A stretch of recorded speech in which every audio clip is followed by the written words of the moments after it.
Oh, I hurt my eyes. All right, so we we just started a live stream and it broke because the Wi-Fi, the hashtag library. So I just want to point out, I think there was a dude grinding in there on his Amazon business. Or I'm just imagining things, but I just got to point out, like, coming to a library to get internet access, that's next level hustle, because if you can't afford Wi-Fi and you're out there like making a business happen by going to the library for Wi-Fi. Well, actually, no, he didn't even have a computer. He was just on the desktop. Yeah. Savage. So what Ty started off with, and I'd asked him what he was thinking about lately. And he said he's tired of being broke. Sorry, I didn't mean to say broke. But I can definitely speak to the idea. Hey, thanks for coming back, my friends. Yeah, we figured out our Wi-Fi issues. I can definitely speak to moments where it definitely feels like being broke is just, it sucks. Now, I will admit, like, my wife and I, we have 2 incomes, so it's much easier for us to try to make things work, make things happen. Like, we can afford to go out on a fairly nice day once a month. But one of the things I think that helps us stay empowered around being broke is having a budget and sticking to it. Now, do you do your own personal accounting? Personal accounting? Yeah. In terms of keeping track of what I spend my money on? Yeah, pretty much. I do my own mental accounting. So I don't keep track of. So my recommendation for my other broke friends out there that, I did this when I was more broke than I am now, which I think is, 1, helped us save. 2, by the way, can you guys hear the traffic outside? I'm just curious. I can't tell. We have the window open because it's still pretty humid up here in Massachusetts. Yeah, definitely. So let us know if you want us to close it.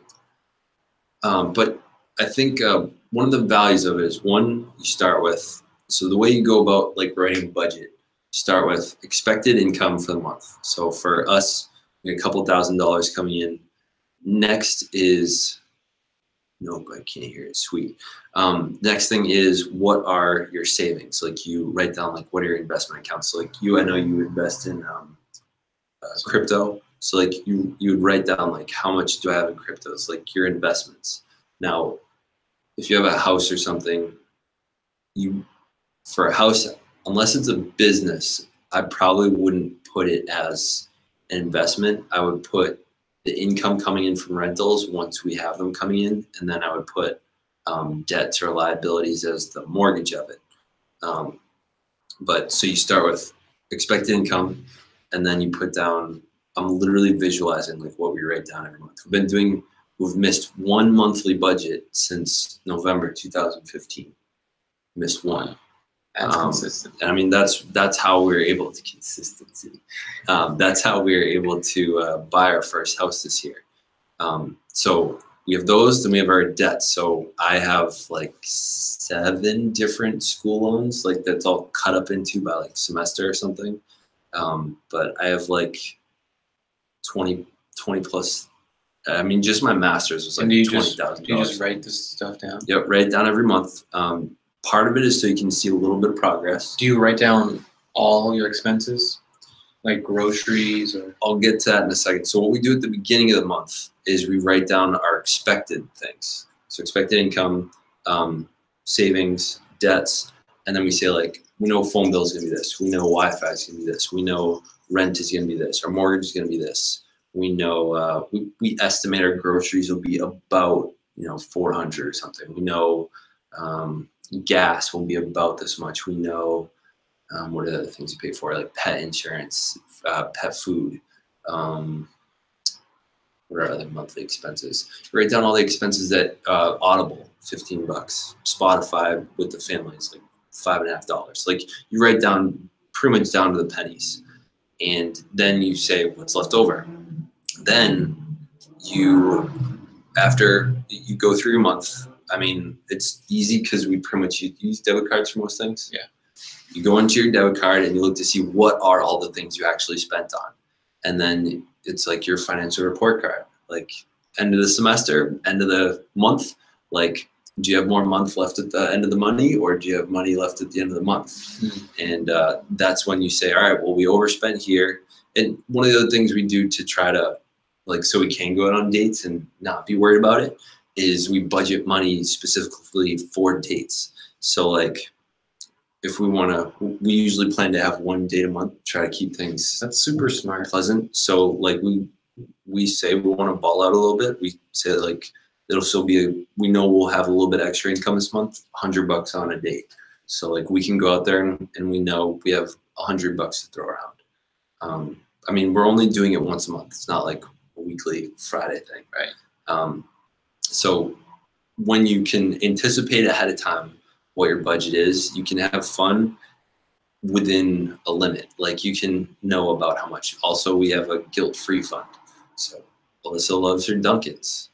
What do I love buying? Audiobooks. Yeah, but that comes with the Audible credits. I usually don't buy extra candy. Probably, I don't know. Mine's random stuff, but usually we try to set ourselves some sort of guilt-free fund. The goal is to give yourself some wiggle room so that you're not worrying about it all month. You're not worrying about it every single purchase. You're just aware of how much you got. And one thing we did, which sucked, but like kept us pretty accountable, like one month we were super strapped. Like one of us was in between jobs or something. This is maybe over like 2 years ago or something. And we literally said, all right, for the whole month, we get $20 worth of guilt-free. If it's not in the normal grocery category, healthcare category, if it's not in any normal categories, we get $20 of guilt-free. How much is it usually? 50 to 100 maybe. And we literally went to the ATM and got $20 bills. So the cash in our pocket was the only cash we could use for guilt-free stuff. And it was like, I guess sometimes I like to, if I see something on Amazon, I'm just like, I want it. Like sometimes it just happens. But my parents raised me pretty frugally. So I would say your feelings of sick of being broke, that's a small remedy because I think it's probably more mental than it is physical. Definitely, yeah. So I would like to think that dealing with that mental stress of stressing every time a bill comes up, every time you go to the grocery store, it's like, no, like I got $200 to spend on groceries. I mean, you eat a lot, but it's not two of you. Mm-hmm. But like once you have an idea of what your income is and what all of your expenses for the month are, student loans, that's another one. We know it's like $400 a month, $500 a month. Dang. That's intense.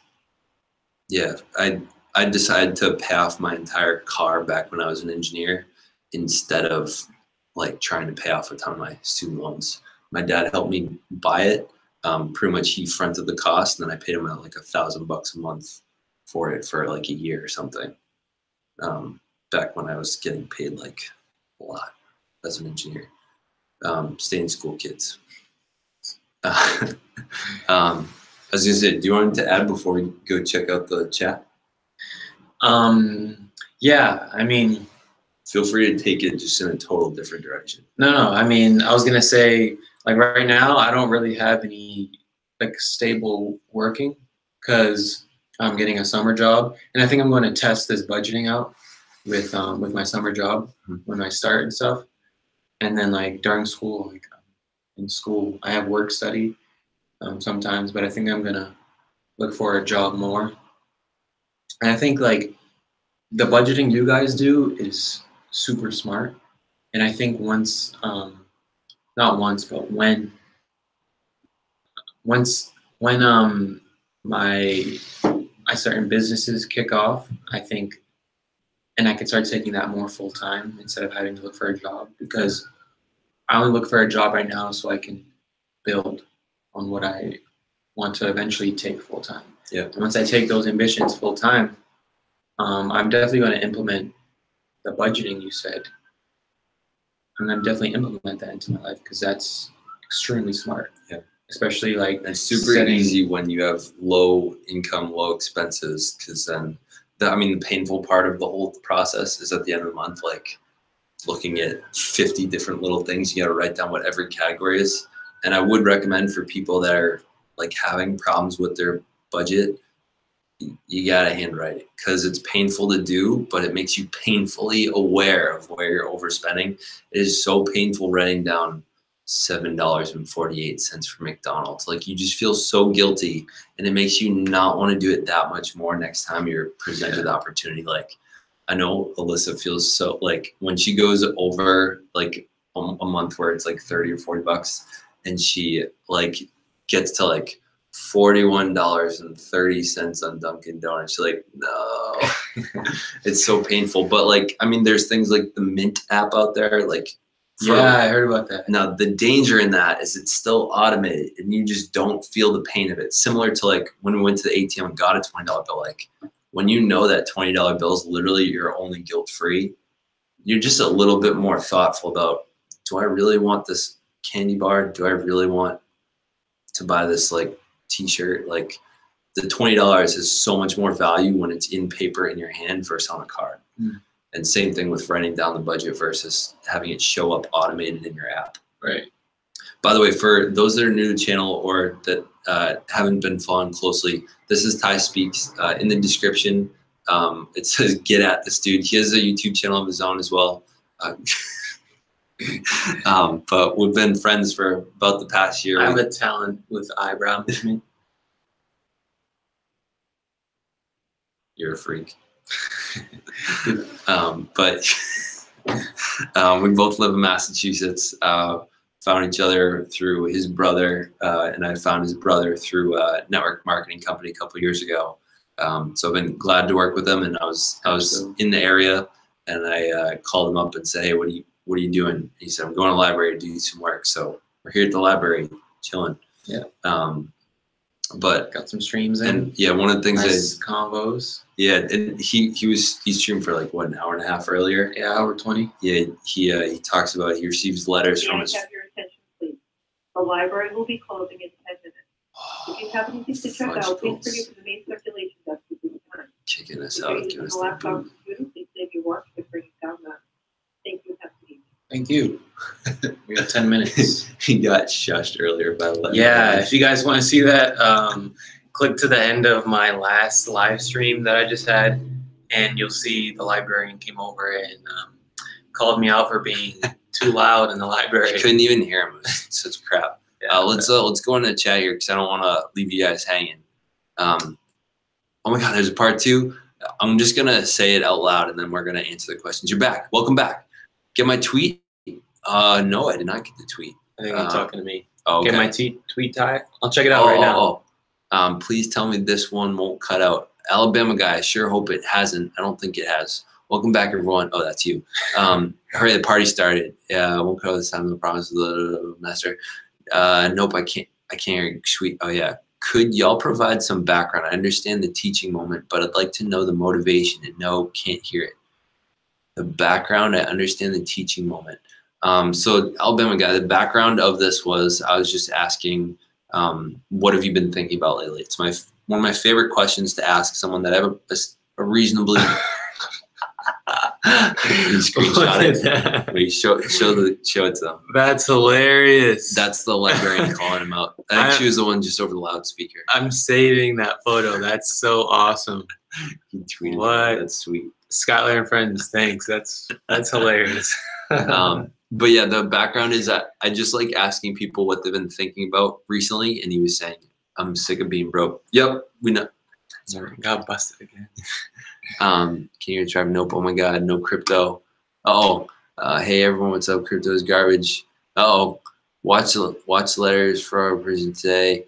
I'm thankful I didn't have to pay for grad school. Heard that, Alabama guy. What are your plans for the summer?